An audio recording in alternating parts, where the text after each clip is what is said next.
Pag-usapan natin ngayon yung paninigaw ni Congressman Paduano sa isang resource person nila sa Quadcom hearing kahapon, si dating Yusek Benny Antiporta. Grabe, nakakahiya. Bakit mo sisigawan ang resource person? To, pakinggan natin ha. Understand the statement of the good com. That's how you understand, but that is not the truth. As if the statement of Seto, parang wala kang kitalaman, but that is not conclusive. So yun. That's not true. That's not conclusive. Grabe. Kaya marami ang hindi na magpunta dyan dahil yung ganyang actuation nila. Si dating Pangulong Duterte, 2 beses na nilang inimbitahan, hindi pa rin nagpapakita. Samantalang sa Senado, isang imbitasyon lang, nandun na ang dating presidente. Bakit? Kasi nandun yung respeto sa Senado. Dito naman sa Quadcom, ganyan, grabing makasigaw. Kahit si Colonel Grijaldo, hindi rin nagpakita kahapon sa nagsubmit lang siya ng medical certificate niya na hindi. Yung mga resource person na inimbita galing sa Office of the Vice President, di rin nagpapakita. So, respect begets respect, di ba? Kung ano ang itinanim mo, kung gusto mong respetuhan ka ng imong kapwa-tao, dapat magpakita ka ng respeto. Dito sa Quadcom, wala na, malala na. So, ituloy natin. Pakinggan natin ito kasing si dating Yusek Benny Antiporta, itinawit ng isang testigo kunohay sa Quadcom, yung si Jimmy Guban. Convicted na ito, dating intelligence officer ng Bureau of Customs, nakakulong ngayon. Tapos, pinapaniwalaan nila. Kung ano yung sinasabing mga tao dinadawit, yun na yun. Isa itong si Yusek Benny Antiporta na idinawit nitong convicted na Jimmy Guban. So, pakinggan natin yung pagtatanong ng mga kongresista dito sa kawawang dating Yusek Benny Antiporta. Binanggit ni Jimmy Guban that you tried to call him 3 times dito sa affidavit po niya. Totoo po ba ito? Wala pong katotohanan yan. In the first place, hindi ko po siya kilala, hindi ko alam ang number niya, at lalong hindi ko rin po kilala yung mga sinasabi niyang taong connected po sa akin, especially po si Man Scarpio, si Michael Yang, at ito pong si Congressman Pulong. Hindi po, in any way, hindi ko po pa sila nakausap, personally or digital, wala ho talaga. Electronically, wala po, hindi ko. Yan. Hindi ko kilala. Grabe itong Jimmy Guban ito. Hawak siya ngayon ng Quadcom. Bakit hindi nila pina-attend noong unang Senate hearing? Kaya nagtataka ang mga senador gusto man kaya nila na lalabas ang katotohanan. O ngayon, sinabayan sila ng mga senador. Ayaw nilang. Yan ang malaking question mark. Yung Jimmy Guban na yan, ano bang credibility niya? Na lahat na lang na pinagsasabi, pinapaniwala ng mga kongresista. Katulad din yung Kerwin Espinosa. Alleged drug lord. Biglang na-clear ang dami niyang kaso, na-clear. Na-dismiss sa korte. Mamaya, nagsalita na sa Quadcom. Tapos pinapaniwalaan na nila ang mga alleged drug lord at mga convicted na nakakulong ngayon yan, si Jimmy Guban, dahil sa, nung kasalanan niya nung nasa Bureau of Customs pa siya.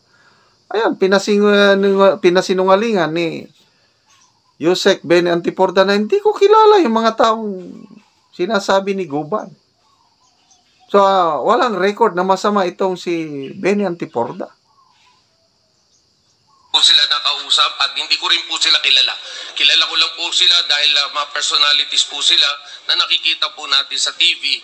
And dito naman po sa sinabi po ni Colonel Asierto, well, hindi ko po dinideny na nagkaroon po kami ng pagkikita, pero ito po isang casual na pag-uusap noong September po. Nandito pa po yung text.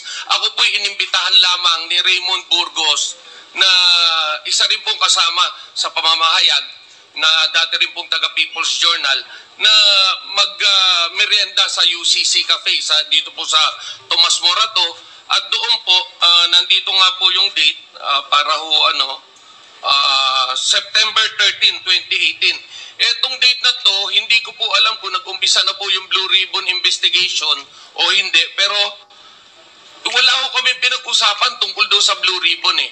Ang alam ko kung pinag-usapan namin is nagkaroon lang ng kwentuhan at he's trying to reach out to the present administration dahil bad-looking po si Asierto when it comes to doon nga po sa pagkakatanggal niya sa PNP. So, hindi ko po siya kamiting.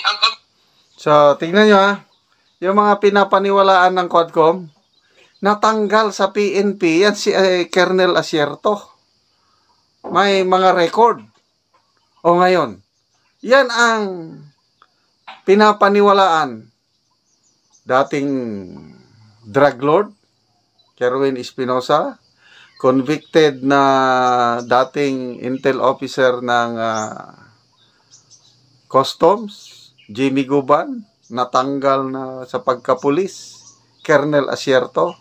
Yan ngayon ang nagdadawit, dinadamay nila ang mga iba't ibang nagsilbi sa PRRD administration sa war on drugs. So, hindi ko na maintindihan itong nangyayari sa Quadcom. Malayong-malayo sila sa Senado, yung hearing sa Senado.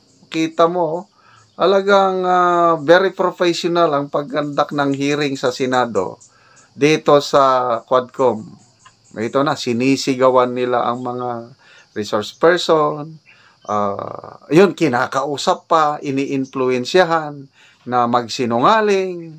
Tuloy ngayon, napilitan mag-resign, magbitiw, temporarily kuno si Congressman Abante at Congressman Fernandez dahil sa akusasyon ni Colonel Grijaldo. So, ituloy natin. Meeting ko po si Raymond Burgos na kami po nagkita long time no see po kami. Dahil ang huling communication po namin ni Raymond Burgos is nung February 15, nung magbe-birthday po kasi ako at iniimbitahan ko si Senator Ping Lacson at that time. Kaya kausap ko po siya dahil siya po ang PR ni Senator Lacson din po. No po? So, nagtataka po ako bakit ganyan po yung naging statement ni Colonel Asierto na wala po kaming pinag-usapan tungkol po sa tungkol sa drugs or anything. Wala po. Ang alam ko pong napag-usapan nga po namin, yan pong issue nga po ng AK-47 na vehemently dinideny niya, no po. So, nagugulat po ako. Anong concern ko para pakialaman ko yung drug problem nila? Wala ho eh. At yung Charlie po, uulit-ulitin ko po, yung Charlie po kahit na ho sa panaginip, hindi ko pa nakikita at hindi ko rin ho kilala. Hindi ko kilala si Charlie. Wala akong kilalang Charlie. No po? Mr. Chair, okay na yun. Okay, salamat po. Ngayon, Benny, tanong ko, kilala mo ba itong si Miss Mangawang ng Bureau of Customs? Opo, kilala po. Official po siya ng Bureau of Customs. Nasaan na po ito ngayon? Ang alam ko, official pa rin po siya ng Bureau of Customs. Mr. Chair, I believe that we should call this person to the next hearing. Kasi based on the affidavit of Mr. Jimmy Guban, paragraph 20, sinasabi ni Jimmy Guban na itong si Miss Mangawang o the Bureau of Customs called him. Tapos sinabi ni Miss Mangawang na yung Bicaba trading shipment which contained illegal drug shipments. Sinabihan si Guban na, Jimmy, anong magagawa dyan sa shipment na yan? Kinaparing Benny Antiporda yan. Sabi naman ni Jimmy, wala na akong magagawa. Huli na yan. So, ito ba, Mr. Benny Antiporda, Totoo po ba ito na kasama ka dun sa shipment ng illegal drugs? Kasi sinasabi niya, baka may magagawa pa tayo dyan. Kinaparing Benny Antiporda yan. Sir, makikita, Mr. Chair, makikita naman po natin, they contradict their own statements. It is clear that Colonel Asierto said that I'm not in any way connected or have knowledge on shipments of drugs, no? Because in the first place, I hate drugs. People know that. Even my own family, kapag na-involve po sa drugs, ako po mismo nagpapakulong. Tauhan ko po, ako rin po nagpapakulong. On record po yan, kaya ko hong pangalanan isa-isa yan. Chairman? Mr. Chairman? Yeah. Congressman Paduano, with the indulgence of Congressman Pimentel, yes.